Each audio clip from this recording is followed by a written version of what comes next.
अगर आपके भी मन में अक्सर बुरे विचार आते हैं, गंदे और अश्लील विचार चलते रहते हैं, तो आपको ये बौद्ध कहानी जरूर सुननी चाहिए। एक गांव में एक जवान लड़का रहता था। वह बहुत परेशान था, क्योंकि उसका मन उन्हीं चीज़ों के बारे में सोचता रहता जिसके बारे में वो नहीं सोचना चाहता था। वह अपनी छोटी छोटी क्षणिक खुशियों के लिए अपने दिन का ज़्यादातर समय बर्बाद कर देता और फिर बाद में इसके लिए पश्चाताप करता। लेकिन वो ना चाहते हुए भी अगले दिन फिर उन्हीं आदतों को दोहराता। वह अपने माता पिता का अकेला लड़का था। माता पिता धीरे धीरे बूढ़े हो रहे थे और वो जवान, लेकिन वो कुछ भी ऐसा नहीं कर पा रहा था जिससे उसके माता पिता को उस पर गर्व हो। वह जानता तो था कि वह अपने समय और जिंदगी के साथ गलत कर रहा है, लेकिन वो बहुत कोशिश करने के बाद भी खुद को बदल नहीं पा रहा था। वह अपनी समस्याओं के बारे में दूसरे बड़े लोगों को बताता और लोग उसे तरह तरह के सुझाव देते, लेकिन फिर भी कुछ भी बदलाव नहीं आ रहा था। अब तो उस लड़के को भी ऐसा लगने लगा था कि उसका बाकी का जीवन ऐसे ही मानसिक बोझ और बुरी आदतों के साथ बीतने वाला है। इसीलिए अब वह बहुत ही उदास और परेशान रहने लगा था। एक दिन ऐसे ही वह अपने विचारों में खोया हुआ अपने गांव के तालाब के किनारे बैठा हुआ था। तभी पीछे से उसका एक मित्र भागता हुआ आया और बड़े उत्साह से उसके कंधे पर हाथ रखकर बोला, मित्र, मुझे तुम्हारी सभी समस्याओं का समाधान मिल गया है। अपने मित्र के मुंह से यह बात सुनकर वह लड़का बहुत खुश हो जाता है और पूछता है, क्या समाधान मिला मेरी समस्याओं का? लड़के के मित्र ने कहा, ध्यान। ध्यान तुम्हारी सभी समस्याओं का समाधान है। लड़के ने कहा, यह ध्यान क्या होता है? मित्र ने कहा, कल हमारे गांव में एक बौद्ध भिक्षु भिक्षाटन के लिए आए थे। गांव के सभी लोग उन बौद्ध भिक्षु से अपनी अपनी समस्याओं का समाधान पूछ रहे थे। तो मैंने सोचा कि मैं भी तुम्हारी समस्या का समाधान पूछ ही लेता हूँ। तो मैंने उन बौद्ध भिक्षु से अपने मन को काबू में करने का तरीका पूछा। मेरा प्रश्न सुनकर उन बौद्ध भिक्षु ने ज़्यादा तो कुछ नहीं कहा, बस इतना ही कहा कि ध्यान, ध्यान जीवन की सभी समस्याओं का समाधान है। मैंने सोचा कि तुम्हें ध्यान के बारे में पता होगा, इसीलिए मैंने उन बौद्ध भिक्षु से ध्यान के विषय में ज़्यादा कुछ नहीं पूछा। अपने मित्र की बात सुनकर उस लड़के ने कहा, मुझे उन बौद्ध भिक्षु से मिलना है। वह लड़का और उसका मित्र बौद्ध भिक्षु को ढूंढने निकल पड़ते हैं। बहुत पूछताछ और खोज मशक्कत के बाद उन्हें वो बौद्ध भिक्षु बगल के एक गांव में एक पेड़ के नीचे ध्यान करते हुए मिलते हैं। वे दोनों उस बौद्ध भिक्षु के पास जाकर बैठ जाते हैं और उनकी आंखें खुलने का इंतजार करते हैं। थोड़ी देर बाद जब बौद्ध भिक्षु अपनी आंखें खोलते हैं तो वो उन्हें प्रणाम करते हैं और कहते हैं, आपने ये तो बता दिया कि ध्यान जीवन की सभी समस्याओं का समाधान है, लेकिन आपने ये नहीं बताया कि ध्यान है क्या। बौद्ध भिक्षु ने कहा, ध्यान क्या है इसको मैं शब्दों में समझा पाऊं इतनी मुझ में सामर्थ्य नहीं, लेकिन अब क्योंकि तुम लोगों ने प्रश्न किया है तो मुझे कुछ ना कुछ तो बताना ही पड़ेगा। तो सुनो, ध्यान का मतलब है ना कोई प्रश्न, ना कोई उत्तर, ना कोई विचार और ना ही कोई भावना। यह एक ऐसी स्थिति है जो हमारी वास्तविकता से हमारा परिचय करवाती है। इस स्थिति में पहुंचकर व्यक्ति के अंदर कोई भी प्रश्न, कोई भी उलझन शेष नहीं रह जाती, क्योंकि उसके सामने सब कुछ स्पष्ट हो जाता है। उसे इस जीवन की व्यर्थता का पूर्णतः आभास हो जाता है। लड़के ने पूछा, लेकिन ध्यान की ऐसी स्थिति को कैसे प्राप्त किया जा सकता है? बौद्ध भिक्षु ने कहा, ध्यान करना बहुत आसान है। क्या तुम्हें बैठना आता है? लड़के ने कहा, हाँ, मैं बैठ सकता हूँ। बौद्ध भिक्षु ने कहा, कितनी देर तक बैठ सकते हो? लड़के ने कहा, ऐसे तो कभी आजमाया नहीं, लेकिन जितनी देर तक चाहूँ उतनी देर तक बैठ सकता हूँ। बौद्ध भिक्षु ने कहा, रोज 1 घंटा आंख बंद करके सीधा बैठना है। लड़के ने पूछा, कब और कहाँ बैठना है? बौद्ध भिक्षु ने कहा, कभी भी और कहीं भी, बस जगह शांत और एकांत होनी चाहिए। लड़के ने फिर प्रश्न किया, मेरे मन के ये गंदे विचार और मेरी बुरी आदतें कितने दिन में छूट जाएंगी?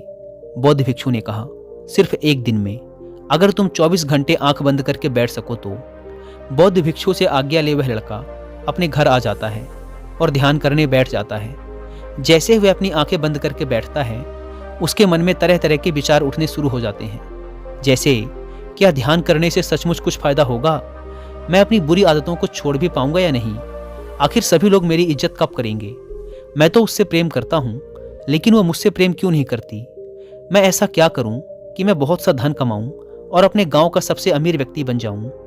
इसी तरह के और भी विचार उसके मन में लगातार उठने लगे। फिर उसे ध्यान आया कि भिक्षु ने कहा था, ध्यान की अवस्था में कोई विचार, कोई भावनाएं नहीं होती। अब वह अपने विचारों को रोकने का प्रयास करने लगा, लेकिन क्या बहती नदी के पानी को कभी कोई रोक पाया है? वह लड़का भी अपने विचारों को नहीं रोक पाता और आंखें खोलकर बैठ जाता है और सोचता है, अब तक के जीवन में बहुत से काम किए, लेकिन इतना मुश्किल काम कभी न किया था। और वो बौद्ध भिक्षु बोल रहे थे कि ध्यान करना बहुत ही आसान है।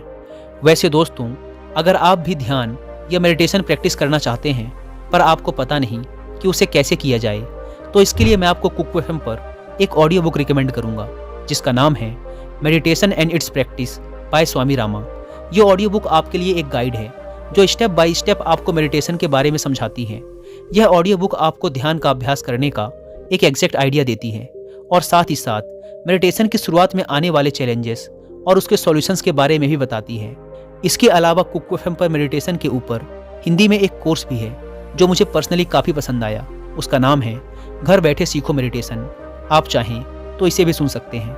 यह 11 दिनों का एक well organised complete meditation course है जो डेफिनेटली आपकी बहुत हेल्प करने वाला है। इन दोनों ऑडियो बुक्स के अलावा भी कुक एफएम पर 10,000 से ज़्यादा ऑडियो शोज अवेलेबल हैं जिन्हें आप अपनी मनपसंद लैंग्वेज में सुन सकते हैं।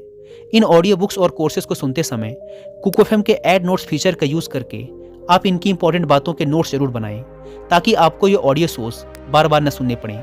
और अगर आप रात में सोते समय इन ऑडियो शोज को सुनते हैं तो इस ऐप के स्लीप टाइमर फीचर का यूज़ जरूर करें ताकि यदि आप सुनते सुनते सो जाएं तो ये ऑडियो शोज खुद ही बंद हो जाएं। इस प्लेटफॉर्म का मंथली सब्सक्रिप्शन पड़ता है 99 रुपीज़ का, लेकिन अगर आप यूज़ करते हैं कूपन कोड WI50 तो आपको इसके फर्स्ट मंथ के सब्सक्रिप्शन पर मिलेगा 50% का डिस्काउंट, यानी ये आपको पड़ेगा 99 की बजाय सिर्फ 49 रुपीज़ का। ऐप को डाउनलोड करने की link description and first comment पर मिल जाएगी। आइए कहानी पर वापस लौटते हैं। वह लड़का उन बौद्ध भिक्षु से मिलने दोबारा अपने घर से निकल पड़ता है और उनके पास पहुंचकर कहता है, आपने तो कहा था कि ध्यान करना बहुत ही आसान है, लेकिन ये तो मुझे दुनिया का सबसे मुश्किल काम लग रहा है। मेरे बहुत प्रयास करने के बाद भी मेरे मन में विचार उठने बंद ही नहीं हो रहे हैं। बौद्ध भिक्षु ने कहा, लेकिन तुमसे विचारों को रोकने के लिए किसने कहा है? लड़के ने कहा, तो फिर विचार रहित स्थिति कैसे प्राप्त होगी? आपने तो कहा था कि ध्यान में कोई विचार, कोई प्रश्न नहीं होते। बौद्ध भिक्षु ने कहा, हमारे दिमाग में हर समय बहुत से विचार जन्म लेते हैं और मरते हैं, लेकिन हमारा मन उनमें से किसी एक विचार को पकड़ लेता है और फिर उससे जुड़े विचारों के बारे में सोचता चला जाता है। इस तरीके से हमारा मन विचारों में उलझ जाता है और हम भूल जाते हैं कि हम क्या कर रहे थे। जब तुम ध्यान करने बैठोगे तो तुम्हारे दिमाग में भी बहुत से विचार उठेंगे और खत्म हो जाएंगे, लेकिन तुम्हें किसी भी विचार का चुनाव नहीं करना, बस उन्हें देखना है। तुम्हारे मन में विचार उठेंगे और खत्म हो जाएंगे। धीरे धीरे समय के साथ इन विचारों के उठने की गति कम होती चली जाएगी।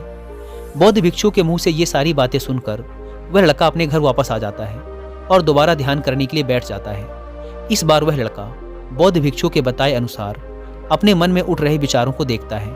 वह कुछ देर तक तो विचारों को साक्षी भाव से देख पाता है, लेकिन फिर उसके मन में ऐसे विचार उठते हैं जिनके बारे में सोचने से वह खुद को रोक नहीं पाता और वह गहरे विचारों में खो जाता है। कुछ देर बाद उसे याद आता है कि वह तो ध्यान कर रहा था। वह दोबारा विचारों को देखने का प्रयास करता है, लेकिन इस बार उसका मन दूसरी चाल चलता है। अब उसके मन में अश्लील विचार उठने लगते हैं। वह लड़का सोचता है कि ध्यान जैसी पवित्र स्थिति में ये अश्लील विचार क्यों उठ रहे हैं। वह अपने मन में उठ रहे अश्लील और गंदे विचारों को रोकने का बहुत प्रयास करता है, लेकिन वो उन्हें रोक नहीं पाता। उसके मन में लगातार बस ऐसे ही विचार उठ रहे थे। बहुत देर तक प्रयास करने के बाद जब वह लड़का परेशान हो जाता है तो वह ध्यान से उठकर सीधा उन बौद्ध भिक्षु के पास पहुंचता है और कहता है, मैं जब भी अपनी आंखें बंद करके ध्यान करने के लिए बैठता हूँ तो मेरे मन में सिर्फ अश्लील और गंदे विचार ही आते हैं। बौद्ध भिक्षु ने कहा, कोई भी विचार अच्छा या बुरा नहीं होता, इसीलिए किसी भी विचार को बुरा समझकर उसे जबरदस्ती दबाने का प्रयास मत करो, क्योंकि हमारे द्वारा विचारों का विरोध ही उन्हें और भी शक्तिशाली बनाता है। इसीलिए किसी भी विचार का दमन करने का प्रयास मत करो, क्योंकि इस मन की प्रकृति ही ऐसी है कि हम इसे जिस चीज़ के बारे में सोचने से रोकते हैं यह उसी चीज़ के बारे में सबसे ज़्यादा सोचता है। इसीलिए तुम्हारा विचारों को रोकने का प्रयास व्यर्थ है, और जिन विचारों को तुम गंदे व अश्लील विचार कह रहे हो वो विचार भी तुम्हारे जीवन का एक हिस्सा है। इंसानी जीवन को आगे बढ़ाने के लिए इन विचारों का उठना भी जरूरी है। एक बात हमेशा याद रखना कि जीवन में हम जिस भी चीज़ को अस्वीकार करते हैं हमारा मन उसी चीज में सबसे ज्यादा रस देने लगता है। इसीलिए जीवन की किसी भी सच्चाई को नजरअंदाज करने का प्रयास मत करो। हर चीज को स्वीकारो, तभी तुम उससे मुक्त हो पाओगे। लेकिन इसका मतलब यह नहीं कि तुम हर समय काम वासना के विचारों में ही डूबे रहो। तुम्हें यह समझना होगा कि काम वासना हमारे जीवन का एक छोटा सा हिस्सा मात्र है, पूरा जीवन नहीं। तो जीवन के इस पहलू को भी स्वीकारो और आगे बढ़ो, क्योंकि इस जीवन में इसके आगे भी बहुत कुछ जानने के लिए है।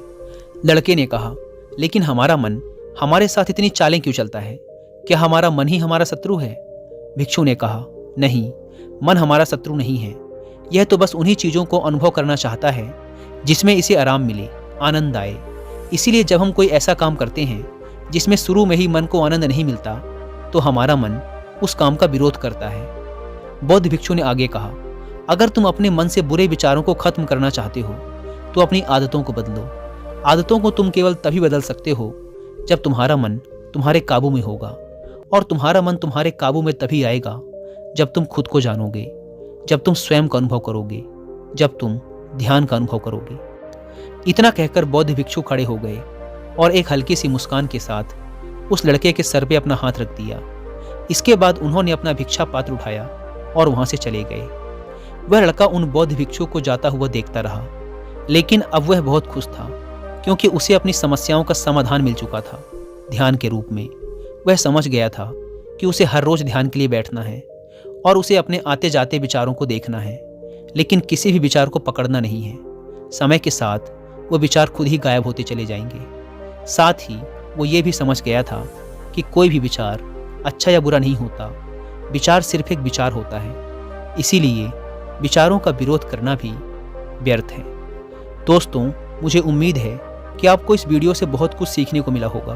और जाने से पहले एक बार फिर याद दिला दूं कि कुकू FM पर meditation and it's practice by Swami Rama audio book को और मेडिटेशन पर हिंदी में कोर्स जिसका नाम है घर बैठे सीखो मेडिटेशन को सुनना ना भूलें।